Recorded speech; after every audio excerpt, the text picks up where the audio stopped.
Dan kita berpikir, saya nggak sombong sama Tuhan, apa yang saya sombongkan? Saudara, orang yang tidak mau menurut kepada Tuhan, kepada firman-Nya, itu tanda yang paling nyata bahwa kita ini sombong dan kita tidak nurut kepada perintah-perintah Tuhan. Ketika seseorang hidupnya jauh dari Tuhan, ketika seseorang tidak ingin melakukan kehendak dan firman Tuhan, maka dia hidup dengan kesombongan di hadapan Tuhan dan dia akan cenderung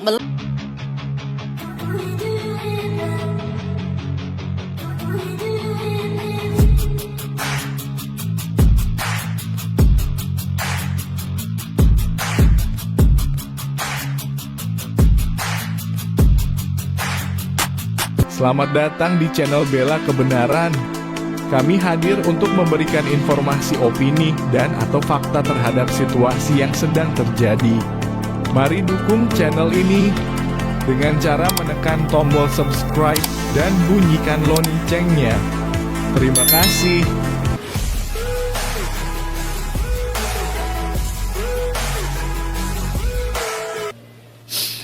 Satu-satunya cara kita hidup dengan rendah hati di hadapan Tuhan adalah dengan kita mau taat akan firman, akan seluruh kehendak Tuhan. Saya berdoa setiap kita yang hadir sore hari ini, kita datang dengan rasa lapar dan haus akan Tuhan. Kita bersyukur Tuhan masih beri kita kesehatan, kekuatan. Mari kita hidup dengan sungguh-sungguh taat di hadapan Tuhan dan sungguh-sungguh merendahkan hati kita. Mari buka bersama Yesaya pasal yang kedua, ayat yang ke-11. Yesaya pasal yang kedua, ayat yang ke-11, kita baca bersama 1, 2, 3. Manusia yang sombong akan direndahkan, dan orang yang angkuh akan ditundukkan, dan hanya Tuhan sajalah yang maha tinggi pada hari itu. Saudara, kita tahu bersama Tuhan membenci orang yang sombong. Dan dia mengasihi orang yang rendah hati. Kalau kita lihat di dalam Alkitab, firman Tuhan tentang kesombongan itu begitu banyak.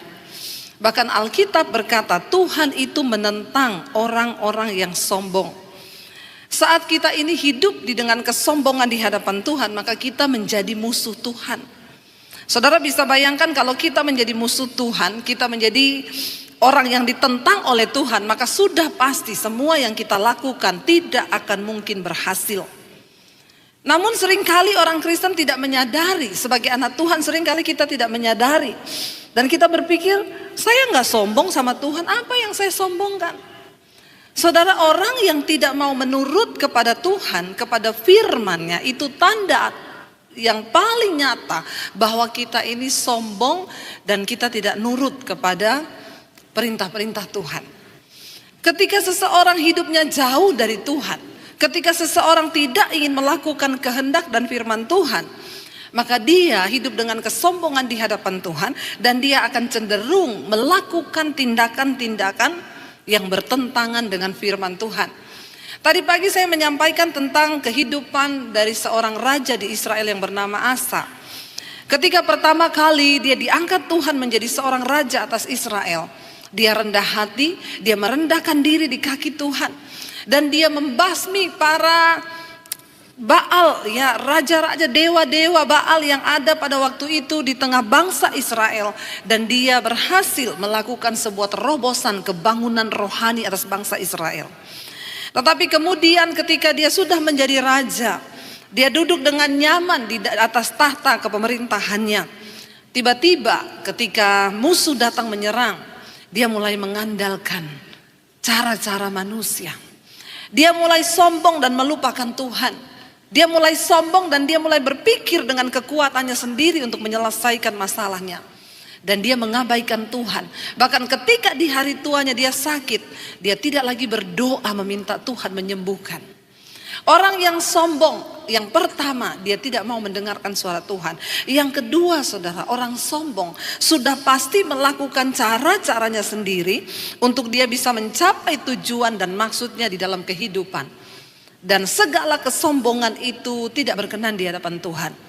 Saya nggak tahu hari ini saya berdoa di ibadah ketiga ini apa yang mau saya sampaikan.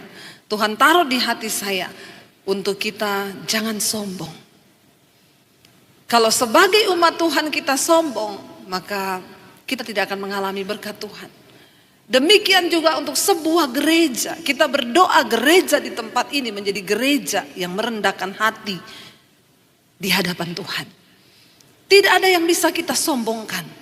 Kalau sampai hari ini jemaat di tempat ini masih ada, bahkan Tuhan terus akan menambah-nambahkan jumlahnya, itu bukan karena apa-apa, semua hanya karena kasih dan anugerah Tuhan atas tempat ini, saudara.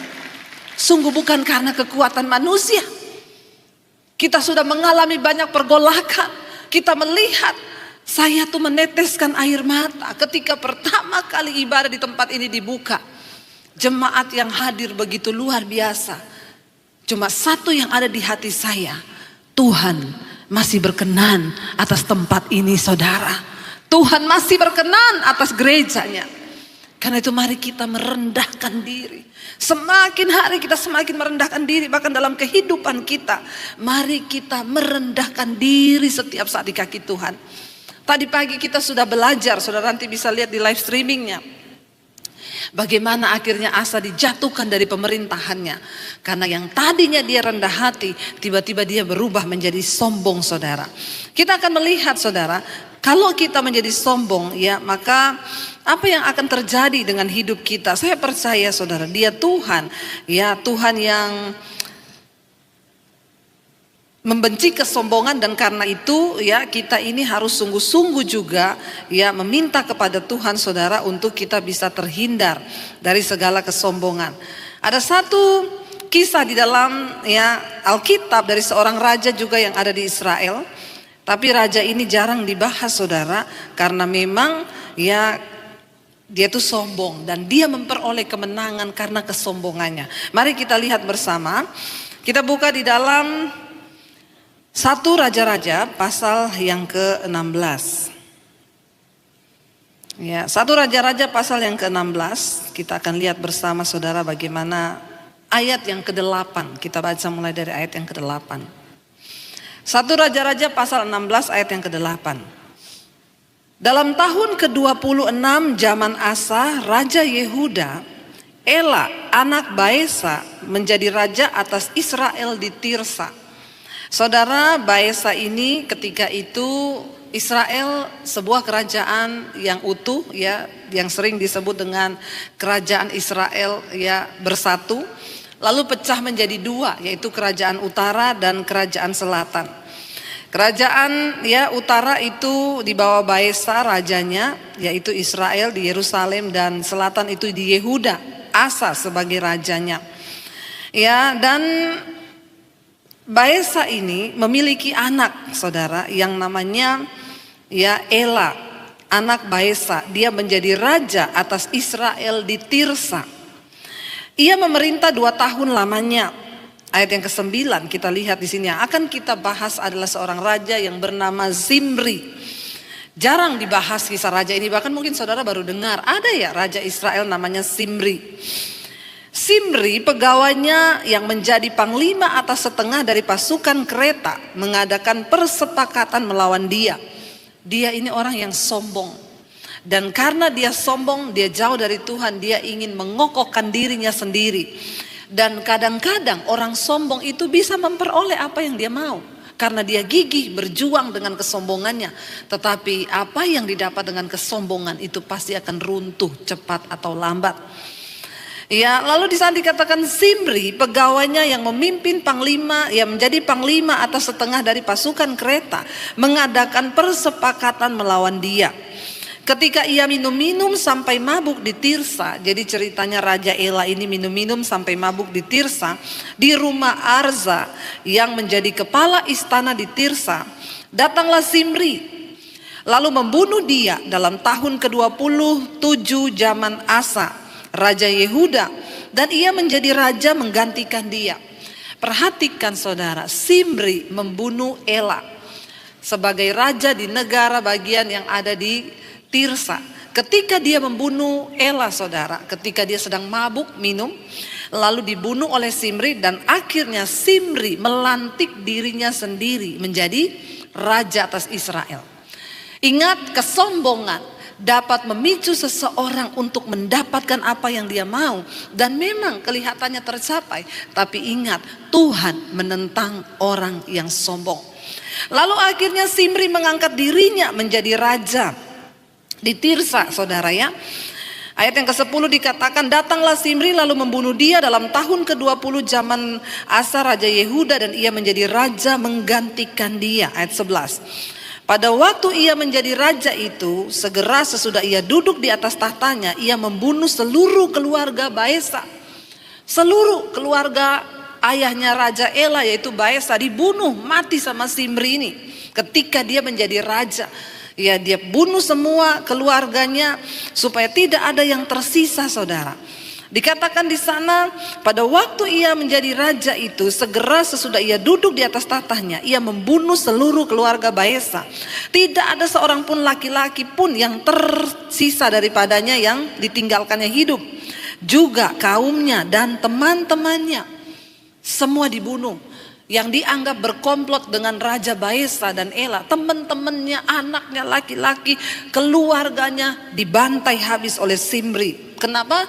Karena kesombongan dia ingin menjadi raja, saudara. Ayat 12, demikianlah Zimri memunahkan seluruh keluarga Baesa sesuai dengan firman Tuhan yang diucapkannya kepada Baesa dengan perantaraan Nabi Yehu. Ya, memang sudah dinubuatkan ya bahwa Baesa, karena dia juga jahat, raja ini jahat sehingga anaknya juga Ela mabuk-mabukan, maka keluarga ini akan ditumpas oleh Tuhan. Tidak ada satupun orang yang berdosa yang akan luput dari penghukuman. Lalu kita lihat, saudara, akhirnya Zimri mendapatkan apa yang dia mau. Ya, dia menjadi raja, tetapi kemudian kita lihat ayat yang ke-15. Kita lompat ayat yang ke-15. Dalam tahun ke-27 zaman Asa Raja Yehuda, Zimri menjadi raja. Dikatakan di sana ia memerintah berapa hari, saudara? 7 hari lamanya, nggak bicara tahun. Ia memerintah baru 7 hari lamanya di Tirsa, menggantikan raja yang dia bunuh tadi. Sedang rakyat berkemah mengepung Gibeton yang termasuk wilayah orang Filistin. Ya, ayat 16, setelah rakyat mengepung Gibeton yang termasuk, setelah rakyat yang berkemah itu mendengar orang mengatakan Zimri telah mengadakan persepakatan dan ia pun telah membunuh raja. Rakyat dengar, ternyata Zimri sudah bersepakat dan dia membunuh Raja Ela, dan sekarang rakyat dengar orang berkata dia sudah melantik dirinya menjadi raja. Lalu rakyat marah, saudara. Mereka ingin membalas dendam kepada Zimri sebagai apa yang sudah dia lakukan. Ya, dan ia pun telah membunuh raja. Maka pada hari itu juga di tempat perkemahan seluruh Israel menobatkan Omri, panglima tentara, menjadi raja atas Israel. Karena mereka mendengar raja sudah mati dan Zimri sudah mengangkat dirinya menjadi raja dengan kesombongannya, akhirnya rakyat mengangkat Omri. Omri adalah panglima tentara, diangkat menjadi raja atas Israel. 17, kemudian Omri dengan seluruh Israel maju dari Gibeton dan mereka mengepung Tirsa. Ayat yang ke-18, segera sesudah Zimri melihat bahwa kota itu telah diserebut, masuklah ia ke dalam puri istana raja. Ia membakar istana raja itu sedang ia sendiri ada di dalamnya dan ia mati. Buah apa yang diterima Zimri dari dosa kesombongan yang sudah dia lakukan? Kesombongan dapat memicu seseorang untuk menghalalkan segala cara memperoleh apa yang dia mau di dalam hidupnya. Sehingga tidak tanggung-tanggung terjadilah pembunuhan. Hati-hati, saudara. Orang yang sombong itu diawali dengan apa? Dia tidak mau taat dan tunduk kepada firman Tuhan. Kadang kita bertanya, bagaimana caranya saya sombong, Bu? Waktu engkau tidak menurut kepada firman, itu benih-benih kesombongan sudah ada dalam hidup kita. Ketika kita mendengar firman, ampuni orang yang bersalah kepadamu, lalu kita berkata, enak aja, dia kan yang salah, masa saya harus mengampuni dia? Itu artinya kita sudah memiliki benih kesombongan itu. Kenapa akhirnya Kain membunuh Habel? Karena kesombongan. Dia melihat, kenapa persembahan saya tidak diterima? Lalu kenapa ya persembahan Habel diterima? Kain akhirnya membunuh. Perhatikan, saudara. Orang yang hidup sombong itu cenderung ingin membunuh orang lain. Mungkin kita tidak memakai pisau membunuh orang, tapi dengan perkataan kita bisa membunuh kehidupan orang lain. Itu yang terjadi dengan Zimri. Dia membunuh Raja Ela, lalu dia mengambil tahtanya karena kesombongan menggerakkan dia untuk mendapatkan sesuatu yang dia mau. Apa yang terjadi? Saudara, apa yang kita tabur itu pasti akan kita tuai dalam hidup ini. Karena itu mari kita hati-hati bertindak. Ketika akhirnya Omri dilantik orang rakyat Israel menjadi raja, maka Zimri ketakutan. Waktu dia mendengar pasukan Israel sudah menuju kepada istananya dan mengepung kota Tirsa, dia masuk ke dalam istananya, dia membakar seluruh istananya, dan dia bunuh diri bersama dengan keluarganya di dalam istana itu. Sesuatu yang diperoleh dari hasil kesombongan pasti akan membawa kebinasaan. Hari-hari ini banyak orang terpacu untuk ingin menjadi kaya. Ya, apalagi dengan adanya sosial media, kita melihat wah orang berlomba-lomba memamerkan kekayaan. Jangan pernah terpancing. Karena Tuhan mencari orang yang rendah hati. Kalau kita yang meninggikan diri, pasti jatuh. Tidak tunggu lama. Zimri hanya memerintah sebagai raja 7 hari. Tiba-tiba saudara, malapetaka besar datang untuk menghampiri dia. Dia tidak siap untuk menghadapi kenyataan dia akan disiksa mungkin oleh tentara Israel. Apa yang dia ambil keputusan? Dia mengakhiri hidupnya dengan bunuh diri di istananya sendiri. Dia membakar seluruh istananya. Alkitab berkata, segera sesudah Zimri melihat bahwa kota itu telah direbut, masuklah ia ke dalam puri istana raja. Ia membakar istana raja itu sedang ia sendiri ada di dalamnya dan ia mati. Ayat 19 dikatakan di sana, oleh karena dosa-dosa yang telah dilakukannya dengan melakukan apa yang jahat di mata Tuhan, serta hidup menurut tingkah laku Yerobeam dan menurut dosa Yerobeam yang mengakibatkan orang Israel berdosa pula. Selebihnya dari riwayat Zimri dan persepakatan yang diadakannya, bukankah semuanya itu tertulis dalam kitab sejarah raja-raja Israel? Jarang kisah ini dibahas, tapi inilah dosa kesombongan yang akan menghancurkan kita. Saudara, bagaimana kita bersikap ketika mungkin kita dihina? Bagaimana engkau bersikap ketika engkau direndahkan oleh keluargamu? Apakah kita marah? Tidak jarang ketika orang Kristen itu mengalami fitnahan atau hinaan dari keluarga, kita marah dan berkata, emang dia belum tahu siapa saya. Hati-hati, cepat minta ampun. Bagaimana kita bersikap sebagai orang rendah hati waktu engkau direndahkan? Terima itu sebagai sesuatu yang memang Tuhan izinkan. Ya, tidak usah berkata di mana harga diriku. Belum tahu dia. Mari kita belajar hidup dengan rendah hati. Kenapa saudara? Karena Tuhan akan meninggikan orang yang rendah hati. Kalau engkau mau melihat peninggian dari Tuhan, buang segala benih kesombongan. Orang yang sombong itu suka berbantah dengan Tuhan. Bukan cuma dengan sesama. Kalau dengan sesama udah pasti. Kenapa? Karena orang sombong itu selalu merasa diri benar. Hati-hati para suami. Sebagai laki-laki seringkali kita merasa ya kita harus dihargai. Lalu kesombongan kita muncul. Ketika istri memberikan kita nasihat, kita berkata, gak usah kamu ngomong-ngomong sama saya. Saya tahu apa yang saya lakukan. Hati-hati dengan kesombongan. Sebagai istri pun kita harus dengan rendah hati untuk menerima masukan dan nasihat dari suami. Mari kita belajar sebagai anak-anak dalam rumah tangga, hormati ayah ibumu, itu bagian engkau hidup dengan rendah hati supaya masa depanmu dipelihara oleh Tuhan. Firman Tuhan itu gak pernah berdusta. Kita belajar dari setiap kisah yang ditulis dalam Alkitab untuk membuat apa? Hidup kita ini semakin bijaksana. Bagaimana cara kita hidup dengan rendah hati di hadapan Tuhan? Mari kita dengar-dengaran akan firman Tuhan. Kenapa? Karena Tuhan itu selalu berbicara. Tuhan menegur dan dia menjawab doa kita. Jangan pernah berbantah dengan Tuhan. Dengan cara apa? Kita gak nuruti firman-Nya saudara. Orang yang gak menurut firman, dia hidup dengan kesombongan di hadapan Tuhan. Coba kita baca bersama di dalam Ayub 33. Ayub 33 mulai ayat yang ke-13, saudara. Ayub 33 ayat yang ke-13 kita baca bersama. Di sana firman Tuhan berkata, mengapa engkau berbantah dengan dia? Ya, kenapa manusia berbantah dengan Tuhan? Bahwa dia tidak menjawab segala perkataanmu. Seringkali ketika doa-doa kita belum dijawab, kita berkata, Tuhan, kenapa engkau gak jawab-jawab? Saya seringkali menerima orang konseling, Bu, saya ini sudah berdoa loh puluhan tahun, kenapa Tuhan gak jawab doa saya? Hati-hati. Ya, hati-hati dengan ucapan mulut kita. Jangan sampai kita menjadi orang yang sombong di hadapan Tuhan dengan berbantah dengan Tuhan. Dikatakan di sana ayat 14, saudara, ya, Ayub 33 ayat 14. Karena Allah berfirman dengan 1-2 cara, tetapi orang tidak memperhatikannya. Tuhan itu selalu mau mengingatkan kita.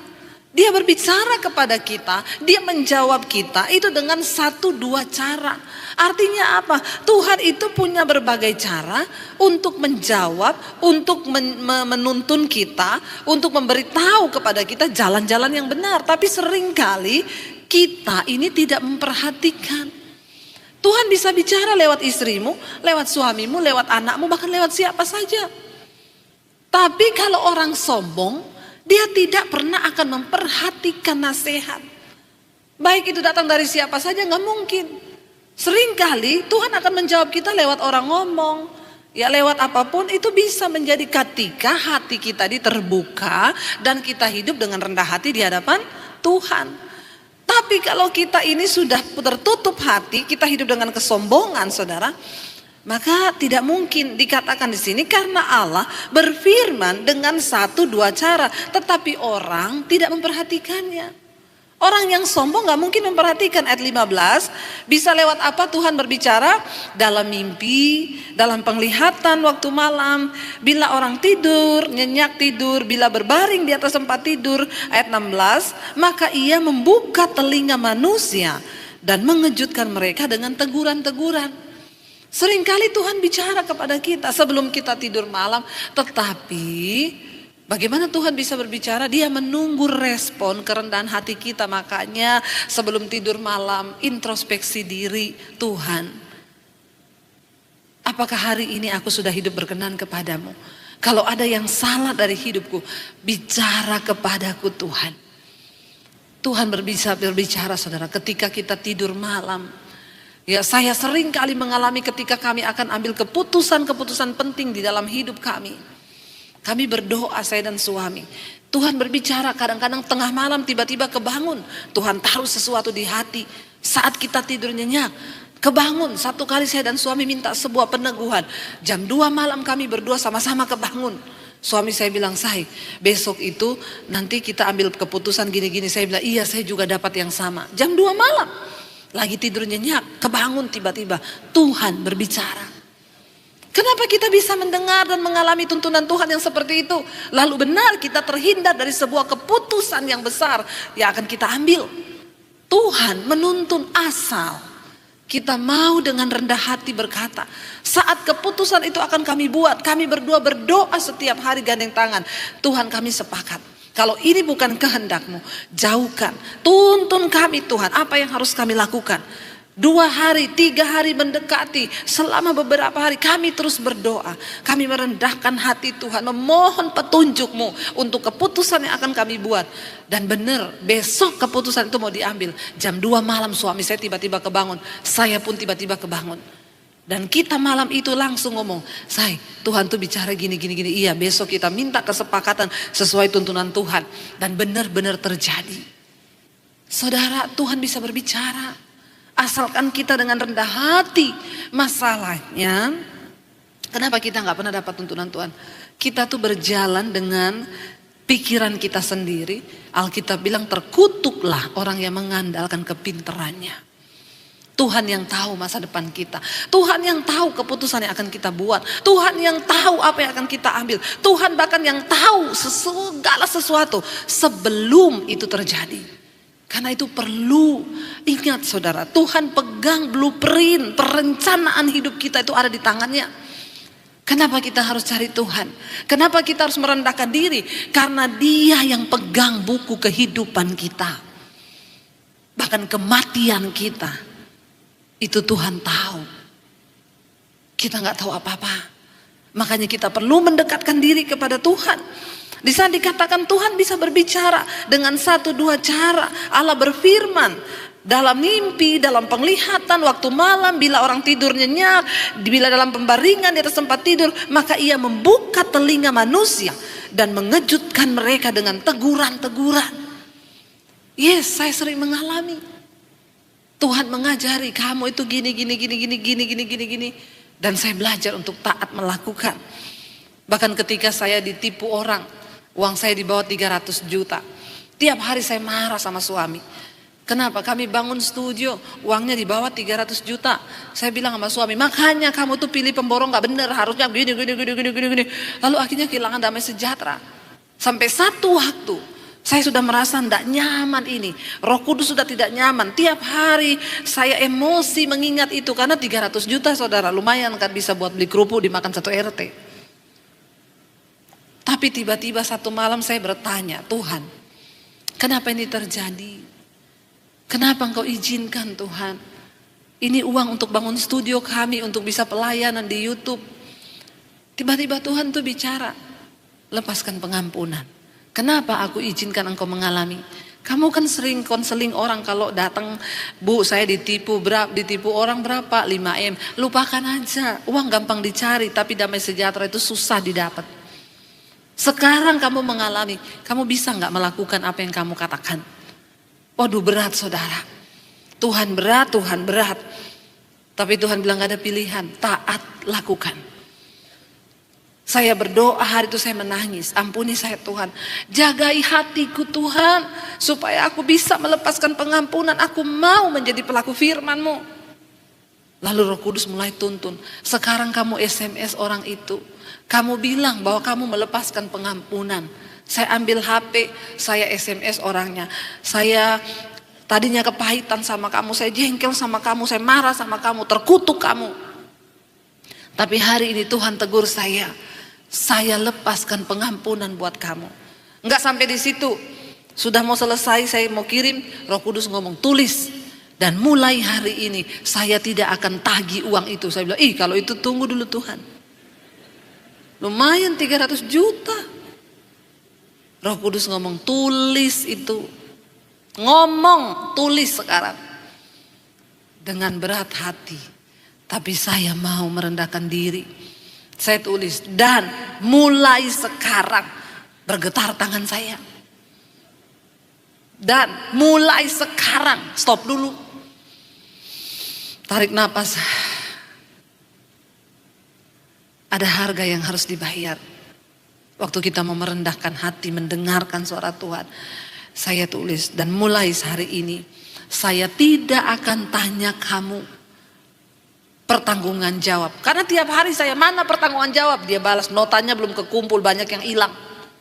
Saya balas, besok saya tunggu. Besok seperti itu, damai sejahtera hilang. Waduh semuanya saudara. Tapi akhirnya saya mau belajar taat. Saya bilang, mulai sekarang saya tidak akan tanya lagi uang itu. Itu urusan kamu dengan Tuhan. Tapi satu nasihat saya, bertobat. Dah, besok pagi bangun iblis ngomong, tanya uangnya. Waduh daging itu saudara, daging. Saya bilang enggak, dalam nama Yesus. Enggak, dalam nama Yesus. Akhirnya saya hapus aja kontaknya. Biar saya tidak terpengaruh untuk nanya-nanya. 1 minggu kemudian saya dapat berkat, ada orang ngasih saya mobil. Mobil baru. Yang harusnya itu keluar dari uang saya sendiri. Tapi orang kasih. Berapa minggu kemudian ada orang memberkati untuk pembangunan studio kami.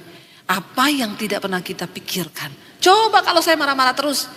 Saya gak mau dengar apa yang Tuhan ngomong. Kalau saya gak taat, gak merendahkan hati untuk melakukan firman Tuhan. Saya berbantah dengan Tuhan. Saya bilang, enggak Tuhan, berat Tuhan, saya gak mau. Saya akan tagih terus. Karena ada teman saya yang ngomong, butuh jasa penagih gak? Dia bilang, gak dosa Bu. Kita nagih utang gak dosa. Sudah mau tergiur saya, tapi saya ingat Tuhan bilang, jangan. Setelah saya lepaskan pengampunan, berkat Tuhan mengalir, saudara. Tepuk tangan buat Tuhan. Saudara, jadilah orang yang rendah hati di hadapan Tuhan. Jangan suka berbantah dengan Tuhan. Lalu dikatakan di sana, saudara, ayat yang ke-17. Untuk apa Tuhan menegur kita? Untuk menghalangi manusia dari perbuatannya dan melenyapkan kesombongan orang. Tuhan itu menegur, firman Tuhan itu berbicara untuk apa? Untuk menghalangi manusia dari perbuatannya dan untuk dikatakan di sana melenyapkan kesombongan mereka. Kenapa tadi ya Raja Simri bisa membunuh seperti itu? Karena kesombongan menguasai dia sehingga perbuatannya akhirnya melakukan sesuatu yang tidak berkenan. Tekan setiap kesombonganmu. Juga buat bapak-bapak. Seringkali bapak-bapak itu dipimpin logika. Kesombongannya terlalu tinggi. Dalam bisnis engkau membuat perhitungan dan engkau pikir ini sudah benar. Ini perhitungan saya. Diberkatilah orang yang merendahkan hatinya di hadapan Tuhan. Diberkatilah orang yang rendah hati. Tetapi terkutuk orang yang tinggi hati. Untuk melenyapkan kesombongan orang, ayat 18, untuk menahan nyawanya daripada liang kubur dan hidupnya daripada maut oleh lembing. Dengan penderitaan ia ditegur di tempat tidurnya dan berkobar terus menerus bentrokan dalam tulang-tulangnya. Saudara, seringkali Tuhan menegur lewat sakit penyakit. Bisa jadi itu teguran Tuhan. Ya, ada orang datang sama saya, Bu, saya batuk-batuk gak sembuh-sembuh. Bapak merokok? Iya. Ya itu Pak, berhenti rokoknya. Itu teguran Tuhan. Masa sih Bu, doakan Bu supaya batuk saya sembuh. Enggak, biar saya tumpang tangan, tumpang kaki sama Bapak. Enggak bakal sembuh batukmu kalau Bapak masih tetap merokok. Tubuhmu itu bait Allah. Tuhan berbicara lewat sakit penyakit. Di tempat tidur orang terbaring. Sadar, saudara. Jangan terus hidup dengan kesombongan. Orang-orang yang gak mau terima kebenaran dikatakan jangan merokok. Jawabannya apa? Saya ini kalau merokok malah mati loh Bu. Ada orang Kristen yang seperti itu. Kalau engkau mau lihat Tuhan pelihara hidupmu hari-hari ini, mari taat kepada firman-Nya. Mari tundukkan hati kita kepada Tuhan. Kita lihat 1 Samuel pasal yang kedua ayat yang ke-10. 1 Samuel pasal yang kedua ayat yang ke-10, firman Tuhan berkata di sana, orang yang berbantah dengan Tuhan akan dihancurkan. Atas mereka ia mengguntur dari langit. Tuhan mengadili bumi sampai ke ujung-ujungnya. Ia memberi kekuatan kepada raja yang diangkatnya dan meninggikan tanduk kekuatan orang yang diurapinya. Daripada kita jadi orang yang melawan Tuhan dan dilawan Tuhan, berbantah dengan Tuhan, lebih baik kita menjadi orang yang diurapi dan diangkat tinggi oleh Tuhan. Orang yang rendah hati akan diangkat tinggi Tuhan, saudara. Karena itu saya berdoa, biarlah segala kesombongan kita dihancurkan Tuhan. Ya, kita baca satu ayat lagi, Yesaya 45, sambil saya undang para imam musik maju ke depan. Yesaya 45 ayat yang ke-9. Baca bersama, firman Tuhan berkata 1, 2, 3. Celakalah orang yang berbantah dengan pembentuknya. Dia tidak lain dari beling periuk saja. Adakah tanah liat berkata kepada pembentuknya, apakah yang kau buat? Atau yang telah dibuatnya, engkau tidak punya tangan. Waktu kita hidup dalam kesombongan dan tidak mau taat kepada Tuhan, kepada firman-Nya, itu artinya kita berbantah dengan Tuhan. Firman ini berkata, celaka orang yang berbantah dengan pembentuknya. Kita ini hanya tanah liat. Kita ini hanya hembusan nafas. Sekali Tuhan bilang napas kita berhenti hari ini, berhenti saudara. Kenapa Tuhan masih beri kita kesempatan hidup? Supaya kita punya waktu untuk bertobat. Supaya kita bisa belajar hidup rendah hati di hadapan Tuhan. Supaya kita banyak introspeksi diri hari-hari ini. Ingat, kita ini hanya tanah liat. Celakalah orang yang berbantah dengan pembentuknya. Dia tidak lain dari beling periuk saja. Di mana ada periuk yang membantah pembuatnya dan berkata, kamu bikin apa saya? Biar kita berkata, Tuhan, kami ini hanya bejana. Engkau penjunannya. Kami mau taat kepadamu. Kami mau merendahkan diri di hadapan-Mu Tuhan. Waktu kita merendahkan diri, percayalah saudara, ketika engkau angkat tangan, maka Tuhan akan turun tangan atas hidupmu. Dia tidak pernah menahan kebaikannya terhadap orang-orang yang hidup takut akan Dia. Mari kita bangkit berdiri.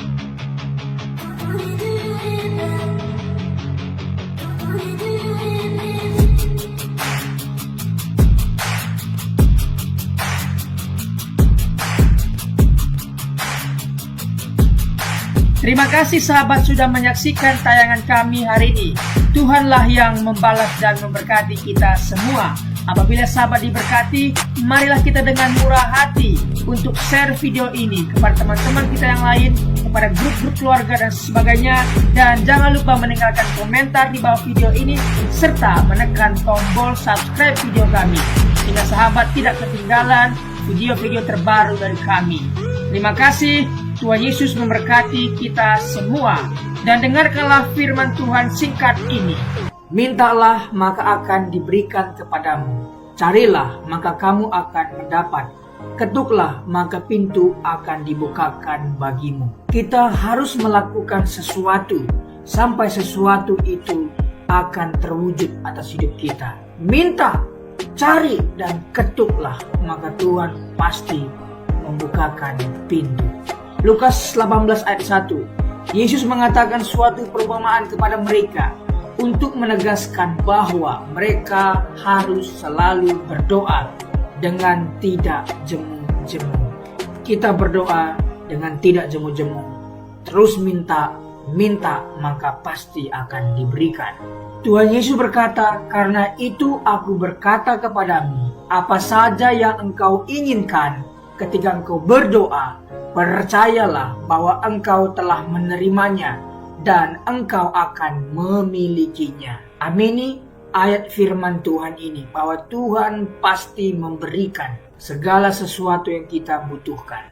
Semoga Allah, sumber pengharapan, memenuhi kamu dengan segala sukacita dan damai sejahtera dalam iman kamu, supaya oleh kekuatan Roh Kudus kamu berlimpah-limpah dalam pengharapan. Terima kasih.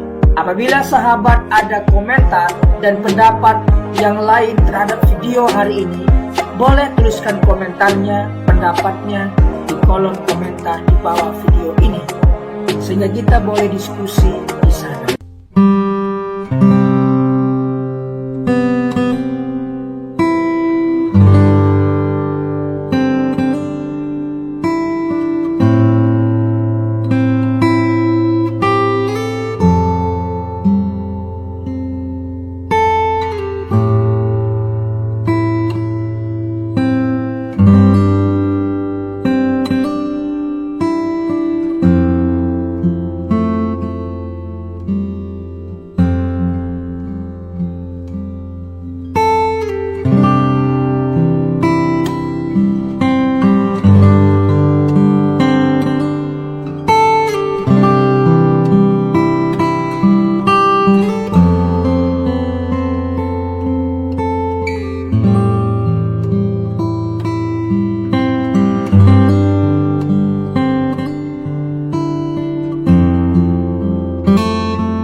Tuhan.